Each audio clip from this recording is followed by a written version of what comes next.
မင်္ဂလာပါရှင်ဒီနေ့ဖတ်ပြပေးချင်တာကတော့ဒေါက်တာဖြိုးတီဟာရေးသားထားတဲ့ကဘာကြီးရဲ့တောင်မန်တစုံစာအုပ်ထဲကကိုချင်းစာကြည့်ပေးပါဆိုတဲ့ခေါင်းစဉ်လေးပဲဖြစ်ပါတယ်ကိုချင်းစာကြည့်ပေးပါ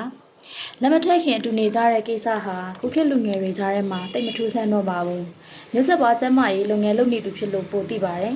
Facebook မှာလုပ်ထားတဲ့ကျွန်တော် page မှာကိုပဲလာမီးနေကြတဲ့လူငယ်တွေမနှဲပါဘူးလူငယ်ဆိုတာစမ်းသပ်ခြင်းနဲ့ခင်မိခြင်းနဲ့နောက်သူတို့အပေါ်မှာအဓိကလွှမ်းမိုးနေတာ peer pressure ပဲလွှမ်းမိုးလာတဲ့အနောက်တိုင်းအလေးထားတွေရဲ့အပေါင်းအသင်းတွေရဲ့ဖိအားရဲ့ပေါင်းလိုက်တော့ဒါကသူတို့အတွက်မထူးဆန်းတော့သလိုဖြစ်လာတယ်ဒါပေမဲ့သူတို့ကိုအုတ်ထိန်နေတဲ့လူကြီးမိဘတွေကတော့ဒါတွေကိုလူငယ်တွေသိကုန်ရင်ထင်တိုင်းကျေးဇူးကုန်ကြတော့မှာပဲဆိုပြီးသိပညာပေးလုပ်ငန်းတွေပေါ်ဒီနေ့ထိမြင်နေကြတော့ပဲ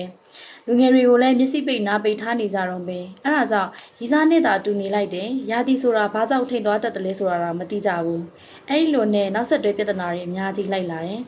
လက်မထက်ခင်တူနေကြတဲ့ကိစ္စဟာဖြစ်တည်တယ်လို့မြှောက်ပြီးခိုင်းတာတော့မဟုတ်ပါဘူးမြမရည်ကြီးမှုရှုထောင့်အရာဖြစ်ဖြစ်ဘာသာရေးရှုထောင့်အရာဖြစ်ဖြစ်ယောက်ျားလေးရောမိန်းကလေးပါစောင့်ထိန်ကြရမယ့်ကိစ္စတစ်ခုဖြစ်တယ်ဆိုတာကိုပြောပြကြရမယ်မိန်းကလေးနဲ့ပဲဆိုင်တာလုံးဝမဟုတ်ပါဒါပေမဲ့မဖြစ်တင်ဘူးမလုံးနဲ့ဆိုတာပြောနေမယ်အစားနောက်ဆက်တွဲပြဿနာတွေတက်မလာအောင်အသိပညာပေးဖို့လည်းလိုနေပါပြီခုခေတ်လိုလူမှုကွန်ရက်ကအရင်ပြန့်နှံ့လွယ်လာတဲ့အခါကျတော့နောက်ထပ်ပြဿနာတစ်ခုပါထပ်တိုးလာတယ် Facebook ပေါ်မှာရေးသားဖြစ်ကြပြီးကိုတက်ပုံတွေပေးမိအပြင်မှာဆောင်ဖို့ချိန်လို့သွားလိုက်တော့ Facebook တက်ပုံတွေကမျက်နှာနဲ့တခြားစီဖြစ်နေကိုပေးထားတဲ့ပုံတွေကိုပြပြီးအကြက်ကင်လို့အနိုင်ကျင့်ခံလိုက်ရတာမျိုးတွေပြတ်သွားတဲ့ရီစားကဓာတ်ပုံကိုဗီဒီယိုဖိုင်လို့ပြန်တင်ပြီးအဆက်ခွဲတာမျိုးတွေချင်းချောက်အကြက်ကင်တာမျိုးတွေကိုရိုက်ထားတဲ့ပုံတွေကိုတယောက်ကရသွားပြီးဖြစ်ပစ်လိုက်တာမျိုးတွေရှိလာပါတယ်နာမည်ကြီးခြင်းလို့လူသိစေခြင်းလို့ရိုက်တာတင်တာမျိုးကိုမဆိုလိုပါဘူး Facebook ဆိုတာရွေးချက်ပေါင်းစုံစိတ်သက်အစဉ်တန်းပေါင်းစုံနဲ့လူတွေရှိနေတဲ့နေရာဖြစ်ပါတယ်ဒီပေါ်မှာတွေ့ရတာကလေးကိုပဲအခြေခံပြီးတစ်ထစ်ကြယုံကြည်လို့မရပါဘူးစစ်သူတွေကြားမှာပြောလေးရှိတဲ့တစ်သက်လုံးမပြောင်းမလဲချစ်သွားပါမယ်ဆိုတဲ့စကားဟာရုပ်ရှင်တွေတခြင်းတွေတဲ့တော့နားထောင်လို့ကောင်းပေမဲ့အပြင်လက်တွေ့မှာတော့ဖြစ်နိုင်ခဲ့ပါတယ်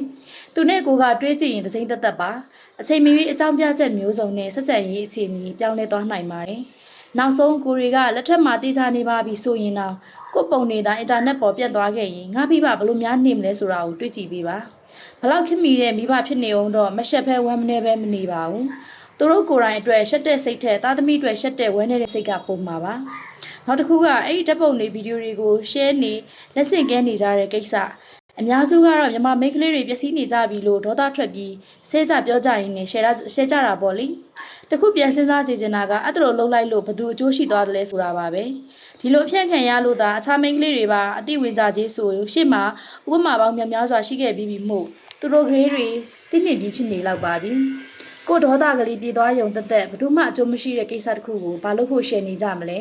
သူများမိသားစုတွေတိတ်ခါကြရုံ share ရရုံပဲထူပါလိမ့်မယ်ပြီးတော့တေစာစဉ်းစားကြည့်ရင်တကယ်ရှုပ်ချရမှာကအဲ့ဒီလူငယ်တွေထက်အဲ့ဒီလိုဓာတ်ပုံမျိုးတွေဖြန့်လိုက်တဲ့လူရဲ့အောက်တန်းကျတဲ့စိတ်ဓာတ်ကိုပဲဖြစ်ပါတယ်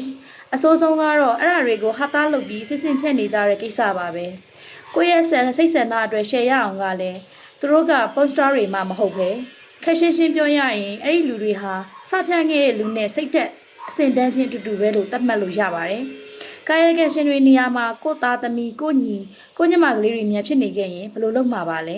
ခုလိုဟာသားတွေလုံနိုင်ပါအောင်မလားစဉ်းစားကြစေခြင်းနဲ့ဟာသားလုံးစရာအကြောင်းတွေအများကြီးပဲရှိပါတယ်သူများတွေရဲ့အဆက်နဲ့ဂုဏ်သိက္ခာကိုနစ်ချပြီးတော့ဟာသားမလုပ်စေခြင်းပါဘူး